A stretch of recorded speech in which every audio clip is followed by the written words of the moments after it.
मरने के बाद तुलसी और गंगाजल क्यों रखते हैं मुंह में?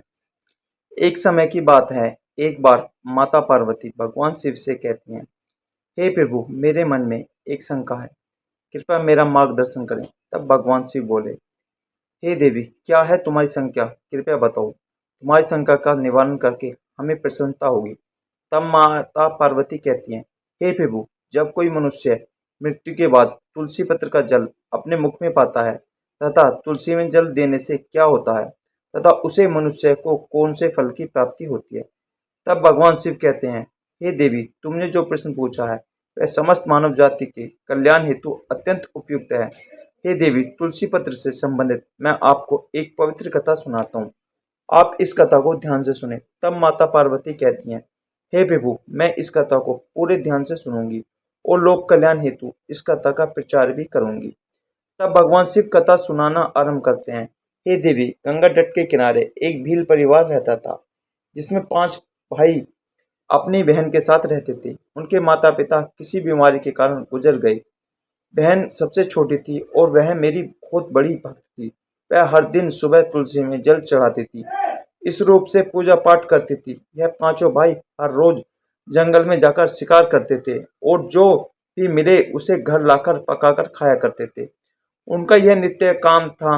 वह बहन के घर काम करके भाइयों की सेवा करती थी, उनके लिए खाना बना देती थी। फिर एक दिन उसका हाथ एक चाकू के कारण मछली को काटते हुए कट गया। फिर उसके हाथ से खून बहने लगा तो उसने जब उस रक्त को दीवार से पोंछना चाहा तो सोचा कि भाइयों को इस बात का पता लगने पर बुरा लगेगा। अगर कपड़ों से पूछ लूं तो वह भी उनकी नज़र में नहीं बच सकता। इसलिए उसने उस रक्त को मछली में ही डालकर मछली को पका लिया और जब रात को भाइयों ने मछली को खा लिया तो वह उंगली चाटते ही रह गए। उन्हें वह खाना बहुत पसंद आया और फिर सबसे बड़े भाई ने बहन से पूछा कि आज खाने में क्या मिला है जो इतना स्वादिष्ट बन गया है, तो उसने कुछ भी नहीं बताया। फिर अगले दिन खाने का स्वाद पुराने जैसा था। बड़े भाई ने बहन को कसम दिलाई कि उसने खाने में क्या मिलाया था। तब बहन ने अपने हाथ के रक्त के बारे में उनसे बता दिया।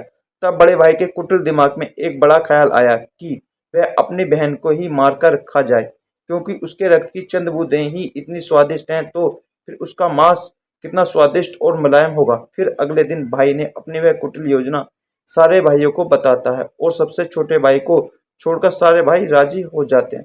तब बड़ा भाई अपनी बहन की हत्या करने की साजिश करता है। दूसरे दिन वह सभी अपनी बहन की शादी करने हेतु उसे दूसरे गांव चलने के लिए मना लेते हैं। फिर वह सभी अपनी बहन के साथ रास्ते की एक छोटी सी गुफा में ले जाकर उसे बांध देते हैं और उसे मारने की बात करना शुरू कर देते हैं। तभी उसी स्त्री के मन में ईश्वर की प्रार्थना करते हुए कहती है, हे प्रभु, आप ही मेरी रक्षा करें। तब एक चमत्कार हो जाता है। सबसे बड़े भाई का बाण चलाता है, लेकिन वह चूक जाता है। उसका निशाना बार बार चूक जाता है। फिर दूसरे भाई भी एक एक करके बाण चलाते हैं, फिर भी उन सभी का निशाना चूक जाता है। अंत में सबसे छोटे भाई को बाण चलाने को कहते हैं, किंतु वह मना कर देता है। तब सभी भाई उसे जान से मारने की धमकी देते हैं। तो उसकी बहन स्वयं मुझसे विनती करती है। वह बोली, आप मेरे छोटे भाई की रक्षा करें और मेरे प्राण ले लीजिए। ऐसे कहते ही सबसे छोटे भाई का बाण बिना निशाने के ही बहन के सीने को भेद जाता है। तब वह 4 भाई अपनी ही सगी बहन को काटकर पकाते हैं और आपस में खाते हैं और अंत में छोटे भाई को उसका सर खाने को देते हैं।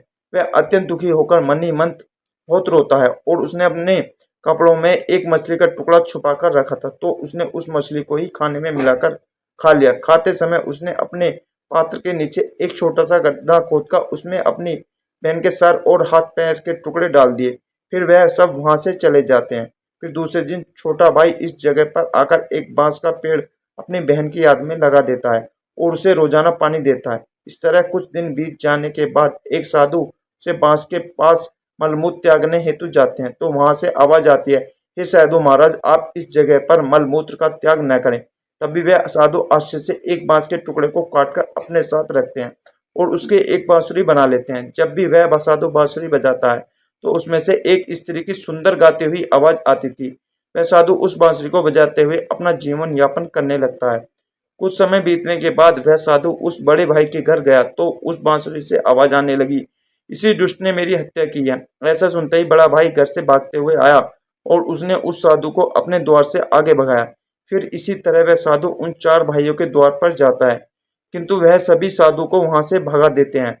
साधु को तब तक कुछ हद तक यह बात समझ में आ जाती है कि इस स्त्री की आत्मा इस बांसुरी में रहती है, उसका इन लोगों के साथ जरूर कुछ नाता होगा, किंतु बेचारा साधु उन सभी के साथ कुछ भी नहीं कर सकता था। फिर अंत में 5वें भाई के द्वार पर जाता है, तभी वह बांसुरी कहती है, यही मेरे प्राण प्रिय भाई का घर है। जब घर में बैठे दुखी परिवार को अपनी बहन की पुकार सुनाई दी तो वह भागते हुए घर के बाहर आता है, किंतु वह देखता है कि एक साधु बांसुरी लेकर द्वार पर खड़ा है, तो उसे बताया है कि यह आवाज इस बांसुरी में से आई है। तब वह भाई उस साधु से विनती करते हुए बांसुरी मांगता है। तब वह साधु उस बांसुरी को 5 भाई को दे देता है और वहां से चला जाता है। फिर वह भाई अपनी बहन की आवाज वाली बांसुरी बजाता है, तो वह कहती है, हे भाई, मुझे पता है तुम मुझसे बहुत प्रेम करते हो, किंतु मेरी मुक्ति के लिए तुम हर दिन घर की तुलसी में जल चढ़ाओ तथा भगवान श्री हरि विष्णु की नित्य दिन पूजा पाठ करो। अपनी बहन की बातों को मानकर वह भाई नित्य दिन तुलसी में जल देता और घर में भगवान विष्णु की पूजा पाठ करता था। फिर एक दिन जब वह भाई तुलसी को जल देते हुए मन ही मन भगवान विष्णु के नाम का जाप कर रहा था, तब स्वयं भगवान विष्णु इस तुलसी के पौधे से उस गरीब भाई के घर में प्रकट हुए।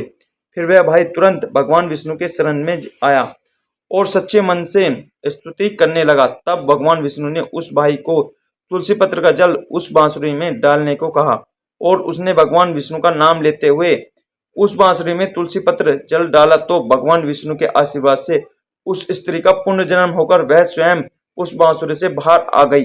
तब उन दोनों भाई बहनों को भगवान विष्णु ने तुलसी के संबंध में महत्वपूर्ण ज्ञान दिया था। फिर भगवान शिव कहते हैं, हे देवी, वह ज्ञान अब आप भी ध्यान से सुनो।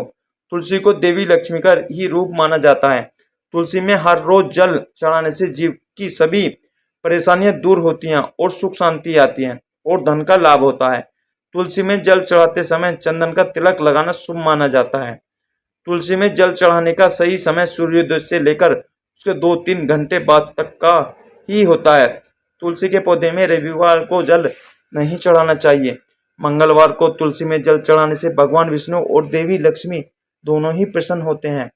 रोज सुबह स्नान के बाद तुलसी में जल अर्पित करने से जीवन के दुर्भाग्य दूर होते हैं। फिर भगवान शिव कहते हैं, देवी, मृत्यु ही जीवन का परम सत्य है। मृत्यु के उपरांत व्यक्ति का विधि पूर्वक अंतिम संस्कार करने का विधान है, जिससे उसके शरीर को मुक्ति मिल सके और वह एक शरीर को त्याग कर दूसरा शरीर धारण कर सके। इस प्रकार से जब व्यक्ति मोक्ष की प्राप्ति करता है तो उसके सभी पापों से मुक्ति मिलते हैं। मृत्यु के समय मुंह में गंगा जल डालना चाहिए, जिसका कारण यही कि वह गंगा जल कभी खराब नहीं होता है और कुछ बूंदें ही मृत्यु उपरांत व्यक्ति के लिए मोक्ष के द्वार खोल देगी।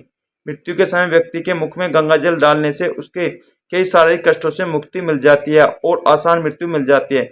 यदि मृत्यु के समय व्यक्ति के मुंह में तुलसी की पत्तियां रखी जाती हैं तो मरने की वाले की व्यक्ति की आत्मा को भगवान विष्णु का आशीर्वाद प्राप्त होता है और संसार की मोहमाया से मुक्ति मिलती है।